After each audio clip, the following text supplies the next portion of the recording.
السلام عليكم ورحمة الله.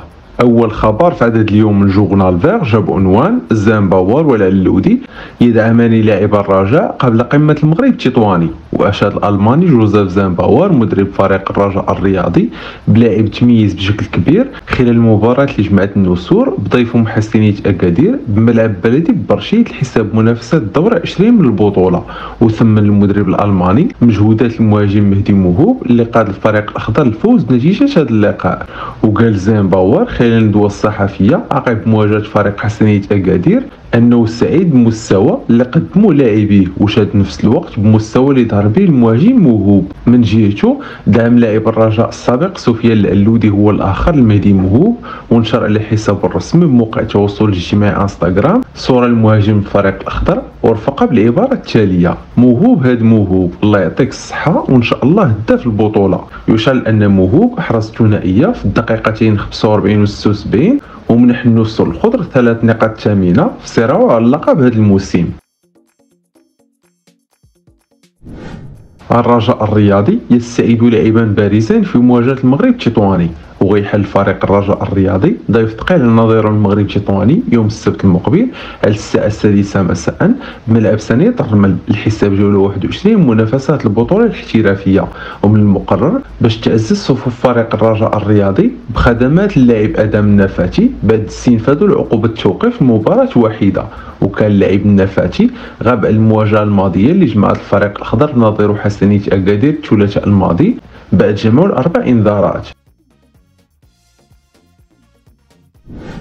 قربلة في التحكيم بسبب الرجاء، وتسبب بلاغ فريق الرجاء الرياضي الأخير اللي احتج فيه التحكيم في قربلة داخل اللجنة المنظمة لأصحاب البتلة السوداء. وحسب عدة منابر فالأخطاء التحكيمية الكارثية اللي شهدت عدد المباريات إضافة لبلاغ الرجاء الأخير دفع لجنة التحكيم للإقدام على مجموعة من التغييرات.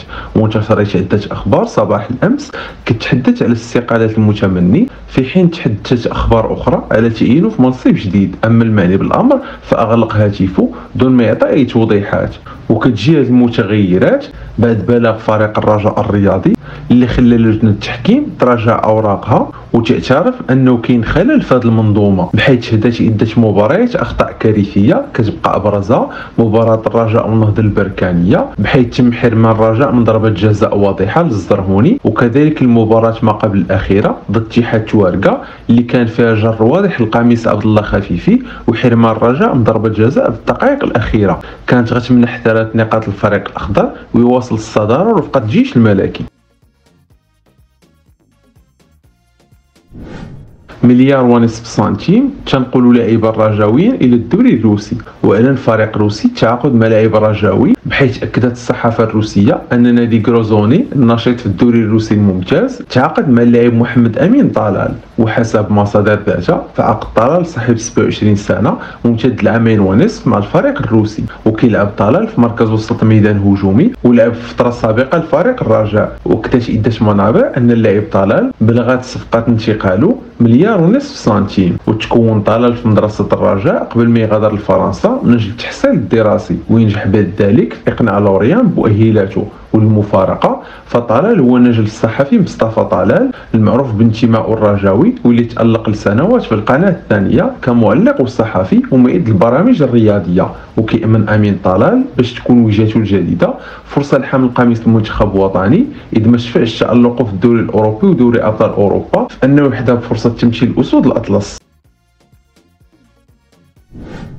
مركز الرجاء هو الغريم التقليدي في تصنيف الأندية الأكثر جماهيرية في العالم، واحتل فريق الرجاء الرياضي مركز مشرف في تصنيف الأندية الأكثر جماهيرية في العالم اللي مركز الدولي للدراسات الرياضية.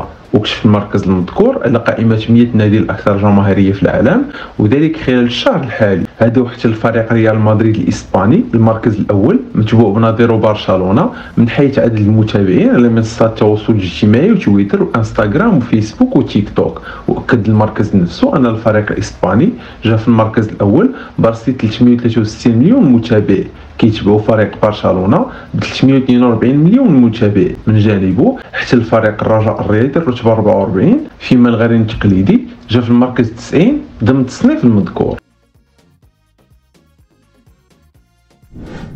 خسائر مالية كبيرة لفريق الرجاء، وتكبدات خزينة فريق الرجاء الرياضي خسارة مالية كبيرة في أقل من سنة واحدة، بحيث كيعيش الفريق الأخضر وضع مادي صعب جراء استقباله لعدد من المباريات بدون جمهور وإغلاق مركب محمد الخامس وغياب مستشيرين. وبدات خسائر الرجاء في غشت الماضي ملي تراجع مستشير على ضخ 200 مليون سنتيم في ميزانية الفريق عبر وضع هويته البصرية بقميص النادي خلال مشاركته في دوري أبطال العرب بالسعودية. وامتدت الخسائر إغلاق مركب محمد الخامس ورحيل الرجاء نحو مدن أخرى خصوصا برشيد لخوض مبارياته إما بالاستقبال بدون جمهور أو عدد محدد. وأكد مسؤول رجاوي أن خسائر الفريق الأخضر من مداخل الجمهور وإغلاق مركب محمد الخامس كتقارب 2 مليار سنتيم. وتصدموا مسؤولي النادي بخسائر أخرى مرتبطة بانسحاب مستشارين من احتضان النادي، ولقى الفريق نفسه في ورطة. كان هذا آخر خبر رجوي في هذا اليوم جورنال فير. في أمان الله، ونتلاقاو في أخبار رجوية جديدة إن شاء الله.